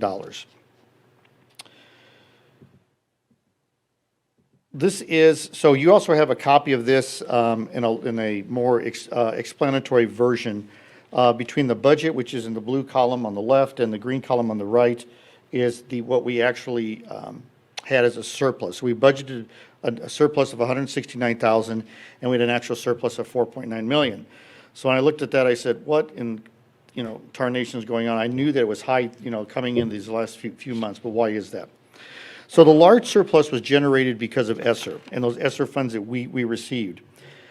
And a lot of those ESSER funds we use to pay for expenditures that we normally pay out of our general fund revenues, such as property taxes, state aid, whatever. As an example, the district realized savings for cleaning and maintenance of $155,000 because ESSER picked that up. Indirect costs, which means that we had an overhead amount that we could apply for and have paid out of ESSER, that was $440,000. Purchase services, so to do with anything from facilities to learning loss, we had $572,000 in savings. $350,000 of sub-costs were paid from ESSER funds. And wages and benefits, because we were able to move some people over there because it had to do with learning loss, that was $751,000. So you can see by replacing that, we had a large jump in our surplus for the year. So when we did this budget for, again, for our new friends here, we did this budget in April of 2020. So we're trying to project out a year and a half in advance of where things are going to be. All right? And that's where we came up with a $169,000 surplus. ESSER was not even a thing at that time because our first ESSER tranche of money came in, it was $1.8 million. That came in May of 2020 after we certified the budget with the state. The second tranche came in, and that was $8 million. And that came in January of this year. Did I get that right, Corey? January of this year.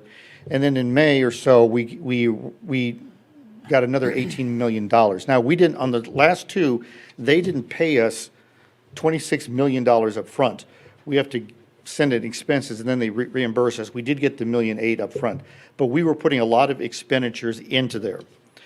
As Dr. Murillo pointed out earlier, it's important to remember that ESSER is one-time funding, can be only used for specific purposes that are COVID-related. Much of the remaining ESSER money that we have will be used for HVAC upgrades and construction, which is not paid from the general fund. They're paid from other funds.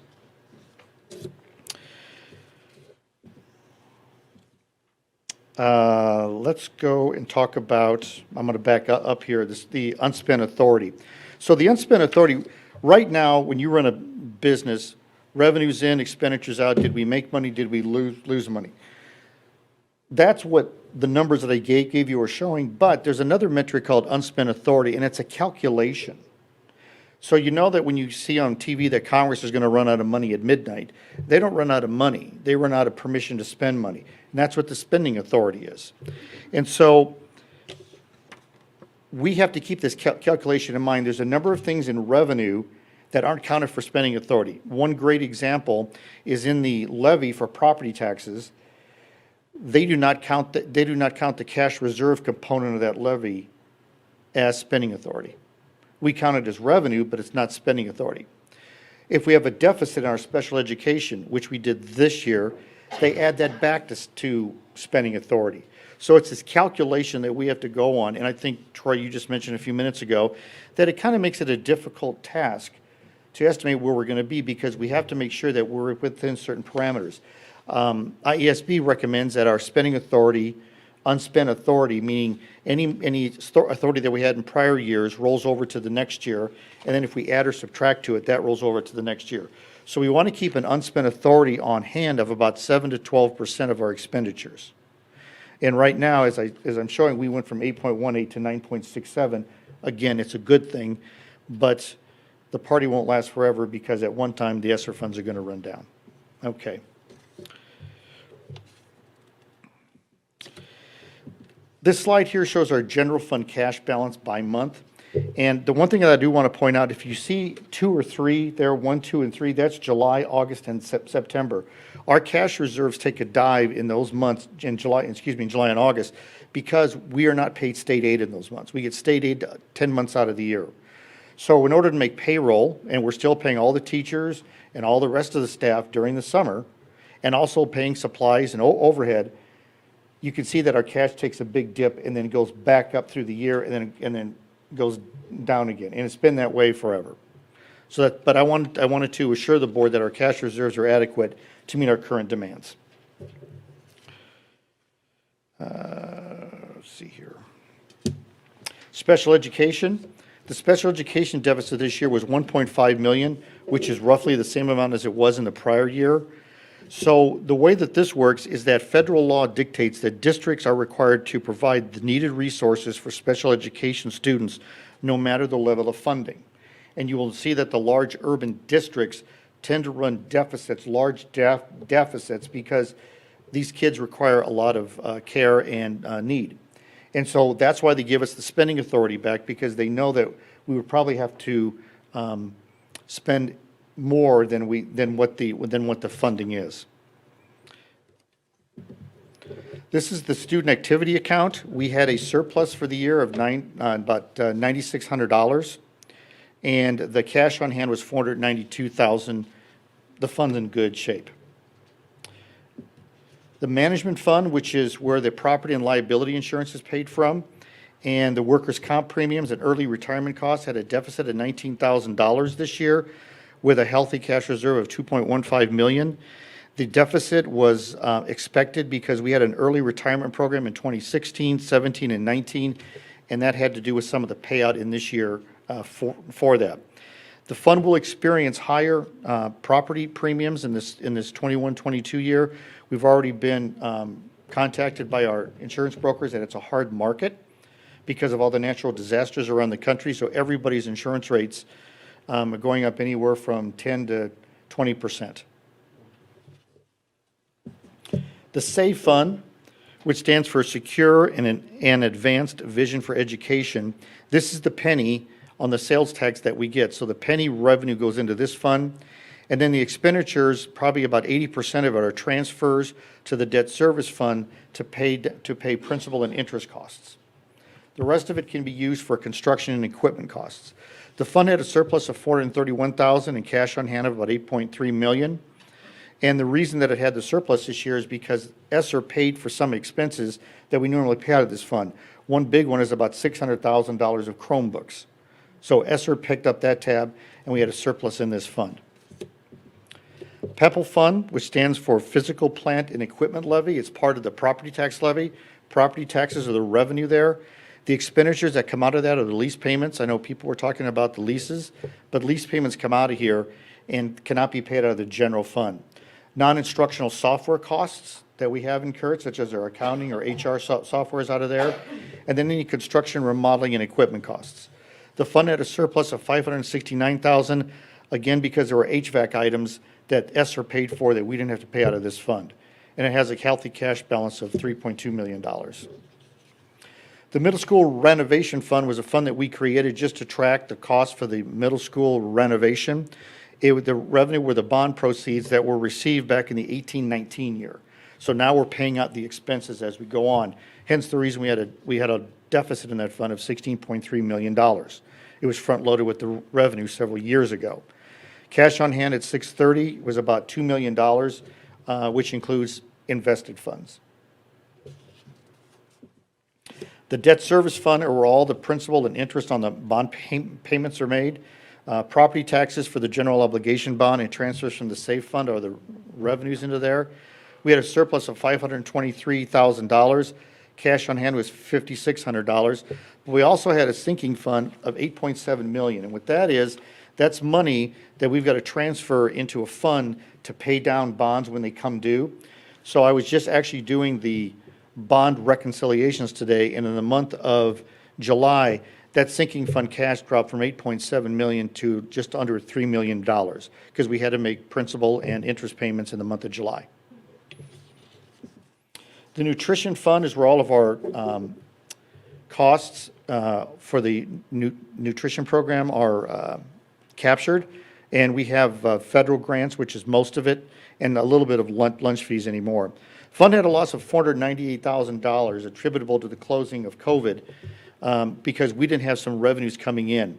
However, the USDA is going to be giving us a grant at the end of this month for about $381,000 to try to make us more whole for that. And it had cash on hand of about $1.9 million.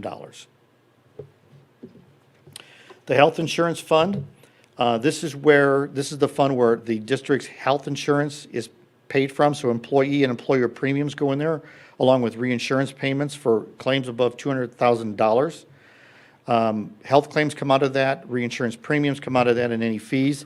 We had a deficit of $1.47 million this year because we had a 1-month premium holiday, and also our cost of claims are starting to go up now. We're starting to see that. We haven't had an increase in our employee premiums in about 5 years. But at some point in time, that's not going to hold because medical costs are going up. Cash on hand was $4.9 million. According to Silverstone, our broker, we've got about $5.2 million in reserves, so the fund is healthy right now. And other information, the certified annual report, the transportation report, and the special ed report were all filed timely on Friday of last week, and the auditors are actually doing the audit starting today. So in the next 2 weeks, I'll be a little busy. Is there any question that I can answer for the board? Can you go back to the insurance slide? So,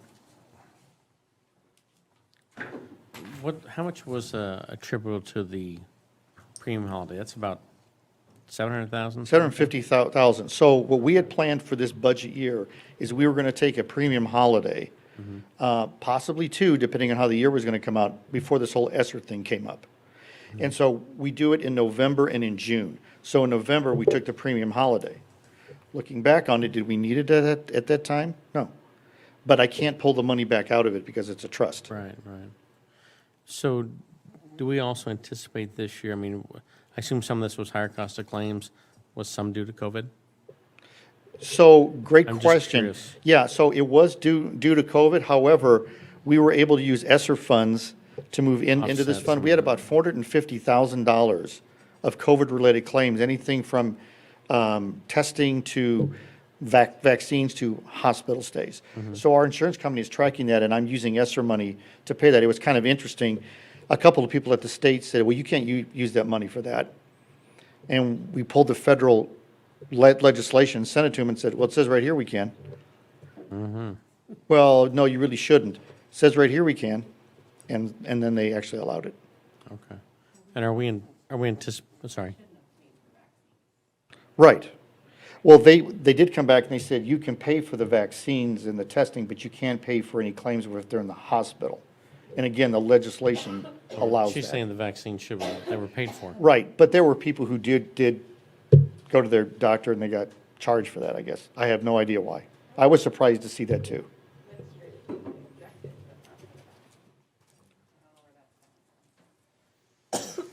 Yeah, maybe other costs that they just incurred. Do we anticipate, or have we set aside, and we have a healthy fund balance, are we anticipating anything worse has insurance talked to us any more about claims this year, assuming there are not other federal dollars to offset? Well, Silverstone is saying that health costs are up about 10%. I think Dr. Auguste would probably say that's probably about right. So, yeah, they are expecting that. But with the reserve that we had there, I've been reluctant, when talking with Dr. Morelos, in suggesting that we should raise premiums for staff because we have an adequate reserve balance for that. I think what you're going to see is people did not get health care That they for needed. a year, and because of COVID. right? Yes. And so those that have chronic medical conditions were not treated for a while, and we're seeing those ramifications of that now. And so patients are sicker for a lot of reasons, but I think your idea to consider raising it should really be considered because it's. Well, you're and we missing actually saw that of it. last year, in the last 6 months of the plan, we did not have as many claims as we normally do, and then it did jump. You know, elective surgeries went up. Is there anything that concerns you going into the audit or looking forward to next year? Nothing concerns me. I'll be honest with you, I always get nervous around audit time because it's a reflection on me. So I do get nervous, but other than, I don't have any specific worries. Okay. Thank you, Dean. We have 3 resolutions. Yeah, let me pull up my agenda here. Okay, that brings us to the resolution portion of our agenda. First, we have approval of the 2022 legislative priorities. Is there a motion? Move to approve the 2022 legislative priorities as discussed. Thank you. We have a motion and a second. Any discussion? We didn't make any changes to what was presented, so I don't think that we really need to clarify any of those. I guess I still just say I have a problem with number 5. I don't know how that's going to work. You know, if we're going to have some authority to do some things if they're not expressly listed, but otherwise have to follow law, that just doesn't make sense to me. Rather than a city where they can do anything that's not illegal,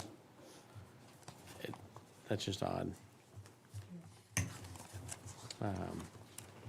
We're in a new space, Troy, with the pandemic. And politicians getting involved in the school district level, and we becoming part of the politics. Right. But what we really need to strive for is a balance. and to get it back to a balance. And I think that's what we're asking for. Okay. We don't know what balance looks like because we're so out of balance. But I do think it's something worth fighting for because local control is where it belongs. I agree. I just want to make sure we have the actual power to do that. It's, Yeah. I mean, how long have we talked about someone joins the board and then they find out all the things they can't do? Yeah. You know, I mean, if we think this is a way to try to drive that conversation in Des Moines, then sounds great. Okay. Mr. Wilson, please call the roll. Dr. Ogres? Yes. Ms. Hudak? Ms. Johnson? Yes. Ms. Hardeman? Yes. Mr. Arthur? Yes. Mr. Kazire? Yes. And Mr. LaFurla. Yes, and the motion carries. Now we have approval of Community Development Block Grant application. Is there a motion? Move to approve the Board of Directors approves the submission of a community development block grant to support costs associated with the Early Learning Center. Thank you. Is there a second? Second? We have a motion and a second. Any discussion? I guess just to read, so public knows, submitting a community development block grant, requesting $100,000 to be used towards soft costs associated with the Early Learning Center. Expenditures would need to be incurred between, in the January 1 to December 31 of 2022.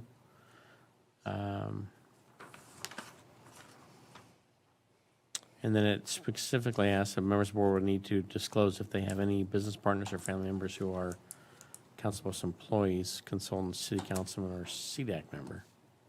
Yep. Thank you. Any other discussion? Mr. Wilson, please call the roll. Dr. Ogres? Yes. Ms. Hardeman? Yes. Ms. Johnson? Yes. Ms. Hudak? Yes. Mr. Arthur? Yes. Mr. Kazire? Yes. Mr. LaFurla. Yes, the motion carries. Now we have approval of the Community Development Block Grant Conflict of Interest that Troy discussed. Is there a motion? Yeah, I can move that the Board of Directors certifies the City of Council Bluffs HUD's conflict interest provisions will be adopted and followed as related to the Community Development Block Grant. Thank you. Is there a second? I second that. We have a motion and a second. Any discussion? Mr. Wilson, please call the roll. Mr. Arthur? Yes. Ms. Johnson? Yes. Ms. Hardeman? Yes. Ms. Hudak? Yes. Dr. Ogres? Yes. Mr. Kazire? Yes. Mr. LaFurla. Yes, and the motion carries. Finally, we come to a motion to go into closed session. Is there a motion? Yeah, I'll move, we go into closed session. Thank you. Second? I'll second it. Any discussion? Will you be calling Dave and I separately, or Yes, we can do that. will we be joining that? Okay, thank you. Yep, we can do that. Stay connected. I'm looking at John, and he says yes. Don't hang up, just stay on. We'll bring you back. You're on a laptop. Does that work, John? Okay. Yep, just stay on, you two. I don't know, do we need to say anything about earlier? Just About what earlier. happened? Yeah. I mean, I think we all appreciated public comments, as we always do as board members. Many of us have children in the district. I think we all feel individually different about masks ourselves. I'm not wearing one right now. Doesn't mean I don't care about everyone else's safety. We appreciate people when they come and speak, but they have to be respectful because everyone has the right to be heard. Thank you. Anything else? I need a vote on the closed session when you're ready. We'll get there. Okay, all right. And, I think I'll add that we'll be a little more prepared for the next board meeting. As a board, we're required to hold our meetings in the public, but we do have policies, and we'll make sure that we're a little bit more prepared for that next time. So, Mr. Wilson, please call the roll. Mr. Arthur? Yes. Ms. Johnson? Yes. Ms. Hardeman? Yes. Ms. Hudak? Yes. Mr. Kazire? Yes. Dr. Ogres? Yes. Mr. LaFurla? Yes, the motion carries. We are now in closed session.